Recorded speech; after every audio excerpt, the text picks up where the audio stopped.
Hola, nuevamente estamos en Hablando de, el espacio donde ustedes sugieren los temas. Hoy nos introduciremos un poco en el mundo de la corrupción en nuestro país, vista desde varios aspectos. Ya nuestro grupo de trabajo está listo, así que bienvenidos y bienvenidas. Esto es Hablando de. Veamos qué nos cuenta Jair. Para comprender mejor nuestra actual situación económica es importante tener en cuenta dos aspectos. El primero, ¿cuáles son nuestros antecedentes? Es decir, ¿qué ha pasado con nuestra economía en los últimos 30 años? Y segundo, ¿cuáles han sido las buenas o malas decisiones que los diferentes gobiernos de turno han tomado en este mismo periodo de tiempo? Entonces, empecemos. Primero, nuestra economía ha pasado desde finales de los 70 hasta finales de los 80 por una transformación importante debido a dos factores. El primero, dejamos de ser una economía monocultivo, es decir, ser una economía absolutamente dependiente del café. Y segundo, experimentamos un apogeo de la economía del narcotráfico. Esto generó a la larga una serie de problemas muy delicados con los cuales se abordó la década de los 90. Posiblemente el más delicado de todos para el gobierno fue la inflación. A partir de ahí entonces empiezan a tomarse una serie de medidas que son las que vamos a ver ahora. El segundo aspecto a tener en cuenta, a partir de 1990, el gobierno de César Gaviria aborda el problema económico con una medida radical. Es necesario tener una apertura de mercados que nos permita recibir los productos extranjeros con un menor arancel para poder estimular la competitividad con respecto a los productos nacionales. Esto, dicho en el papel, suena muy bien, pero en realidad en la práctica se hizo de una manera muy atropellada, muy abrupta y con unas consecuencias nefastas para el país. Me explico. Tenía que haberse fomentado un desarrollo tecnológico en las empresas públicas y privadas que le permitiera al país desarrollar una posibilidad de competir mano a mano con esos productos importados que estaban empezando a llegar, pero eso nunca sucedió. Por lo tanto, todos estos productos lo que hicieron fue inundar el mercado de posibilidades para que los colombianos compráramos y poco a poco fuéramos dejando a un lado esos productos nacionales que antes eran nuestro pan de cada día. Como consecuencia, las empresas empezaron a cerrar. Algunas empresas eran exportadoras, pero también estas empresas empezaron a cerrar porque al inundarse el mercado de dólares, el valor del dólar disminuyó y por lo tanto los exportadores empezaron a perder dinero con sus exportaciones y tuvieron también que cerrar las empresas. Como consecuencia de todo esto, en 1998, esa burbuja financiera en la que nos habíamos metido por cuenta de la apertura económica estalló y entramos en una muy fuerte recesión para la cual vinieron otra serie de medidas de las cuales hablaremos ahora más adelante. Pero por ahora escuchemos a John. Así es. La corrupción le ha hecho tanto daño a nuestro país que hasta sus tentáculos han tocado y muy de cerca a uno de los deportes por excelencia en nuestro país y en el mundo, el fútbol. Por ejemplo, Álvaro Ortega, árbitro colombiano, su pecado, haber dirigido un partido entre América de Cali y el Deportivo Independiente Medellín en el Estadio Pascual Guerrero.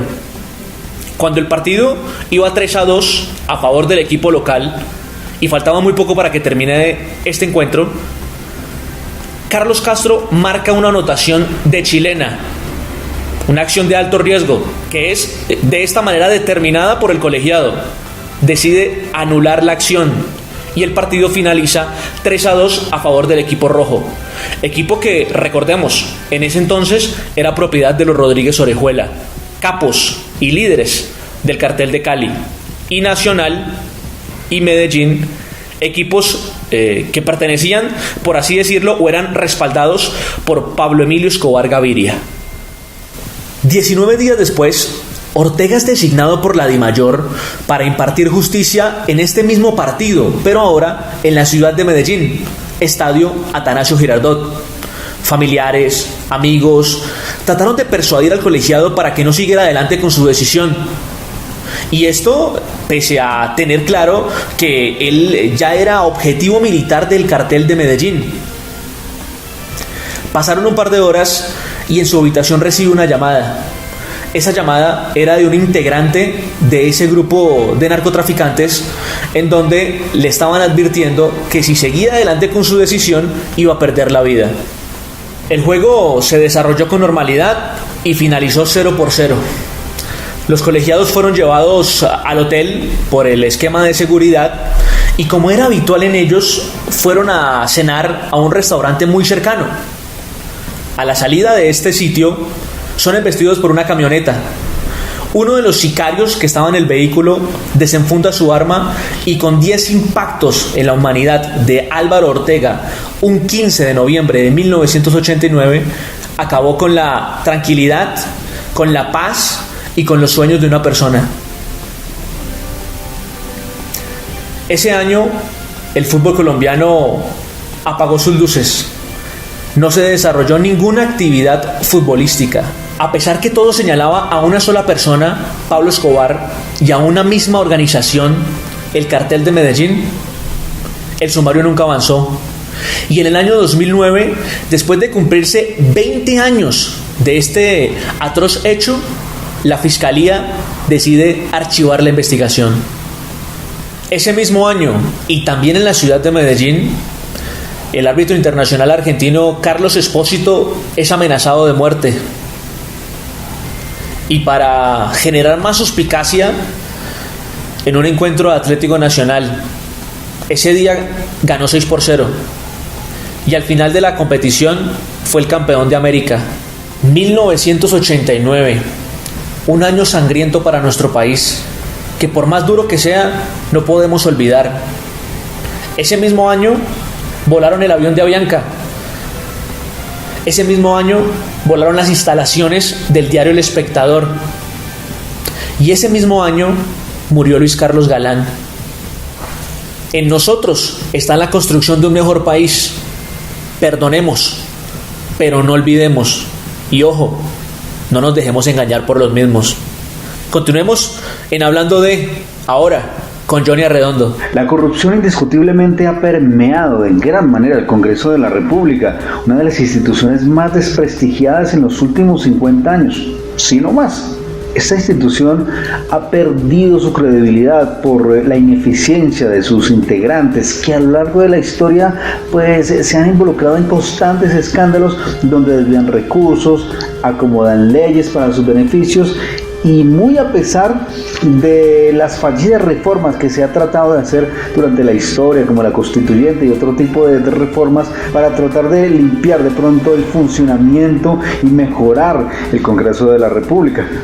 Vamos a ver uno de muchos casos de corrupción que se han visto en nuestro país. ¿Se acuerdan ustedes del senador Musa Besaile? Sí, el mismo, el del partido de la U, el que está acusado por parapolítica y que, según él, fue extorsionado para frenar su proceso en la Corte Suprema. Veamos estas imágenes del canal RCN. Yo fui extorsionado por el doctor Gustavo Moreno, en ese entonces asesor del fiscal general de la Nación. Fue la persona que me hizo toda la extorsión, del cual fui una víctima. ¿Se dan cuenta? Y lo peor es que al final ellos ya se muestran como víctimas. Ese es nuestro país, ese es nuestro Congreso. Mejor veamos más casos de corrupción desde otros puntos de vista, desde otros aspectos, con Camilo Reina. Tal vez si yo le hablo de la Ley 27 de 1980, usted no tendrá ni idea de qué le voy a hablar. Pero un personaje como Pablo Emilio Escobar Gaviria sí sabe y hasta sería un experto. Pues sí, señores, nada más y nada menos se trata de la ley de extradición hacia los Estados Unidos por actos de narcotráfico. Sería la punta de lanza para que este personaje, querido por unos y amado por otros,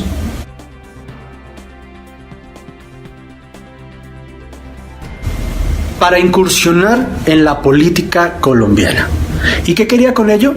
Pues 1, echar para atrás esta ley, y 2, tener 4 años de inmunidad parlamentaria. ¿Cómo lo logró? Él se puso a hacer durante un tiempo obras sociales en los barrios más marginales de Medellín y sus alrededores. obras como canchas de fútbol y se atrevió hasta hacer un barrio entero. Esta popularidad no sería ajena a algunos personajes del Partido Liberal que vieron en él la oportunidad de tener una ayuda económica para alcanzar sus metas políticas. ¿Y qué pasó? Pues este señor, Pablo Emilio Escobar, llegó a ser representante a la Cámara suplente.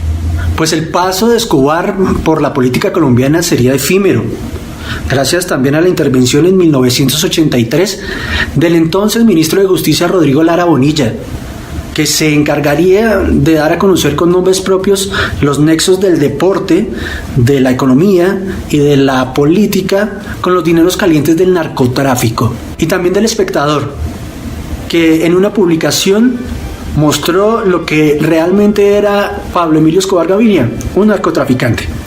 ¿Qué saldría de todo esto? Pues la salida y la pérdida de todos los beneficios que tenía Pablo Escobar como representante a la Cámara. Y fue el inicio de una de las épocas más sangrientas que ha vivido el país gracias al terrorismo que implantó Pablo Escobar y que se dio cuenta que tenía poder de facto, porque corrompía jueces, policías, militares y todo el que se le atravesara, y el que no le hacía caso, pues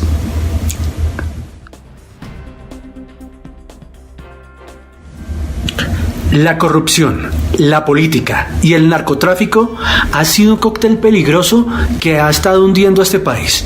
Tristemente hoy en día sigue sucediendo. Sigamos hablando un poco más del Congreso de la República, una de las entidades más desprestigiadas de nuestro país, con menos credibilidad en los últimos años. ¿Y cómo no va a perder su credibilidad cuando muchos de los colombianos vemos cuánto gana un congresista y realmente cuánto es lo que hace?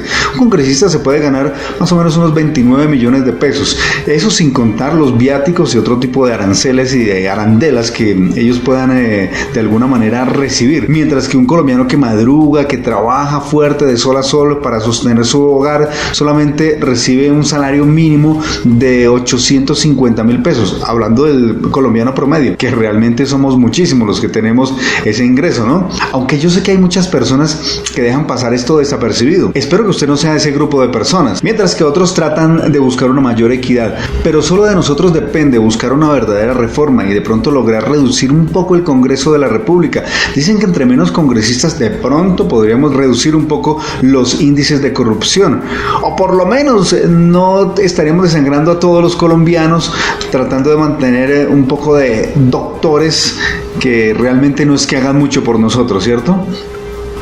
Mejor sigamos viendo a Jair, que tiene más cosas que contarnos sobre nuestra hermosa economía colombiana. Ahora hablaremos de otras medidas económicas igualmente desafortunadas que se tomaron durante los gobiernos siguientes, es decir, el de Andrés Pastrana y el de Álvaro Uribe Vélez. ¿Cómo conjurar esa terrible situación económica que estábamos atravesando a finales de los 90?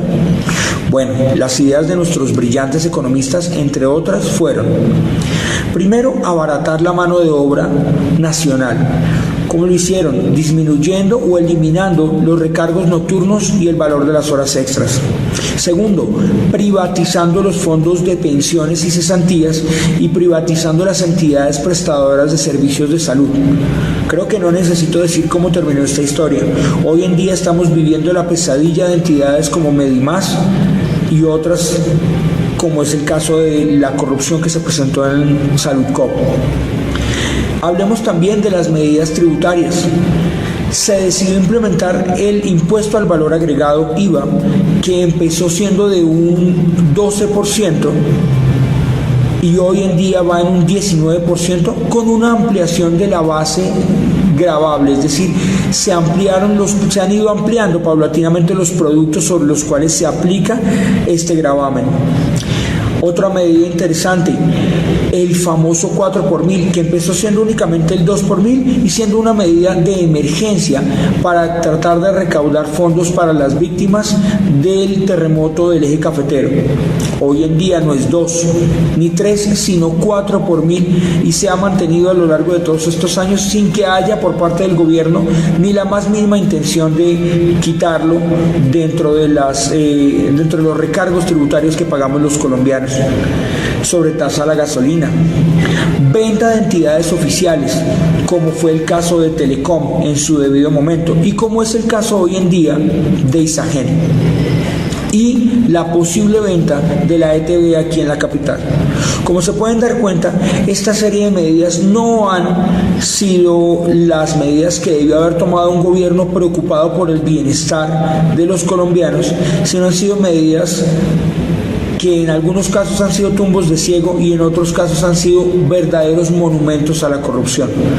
Pero para hablar de más monumentos a la corrupción como este, tenemos a John, que nos va a contar también algunas cosas. ¿Cómo no va a existir tanta corrupción en el deporte si no somos capaces de denunciar a esas personas que nos quieren engañar, a esas personas que quieren pasar por encima de otros y no permiten que el verdadero talento sea el que al final termine forjándose y dando buenos resultados? Está en nosotros la posibilidad de cambiarlo todo, de defender nuestros derechos y de hacernos valer como personas. ¿Cómo los tentáculos del narcotráfico no van a permear la política si nosotros, como ciudadanos de a pie, no investigamos por quién vamos a votar, a quién vamos a elegir? No se nos tiene que olvidar que la solución de nuestro país siempre va a estar en nuestras manos. En conclusión, hay que mirar bien por quién votamos. Hay que elegir muy bien a nuestros gobernantes para que después no nos estemos quejando. Nos volveremos a ver en una nueva oportunidad aquí en Hablando de, donde ustedes proponen los temas.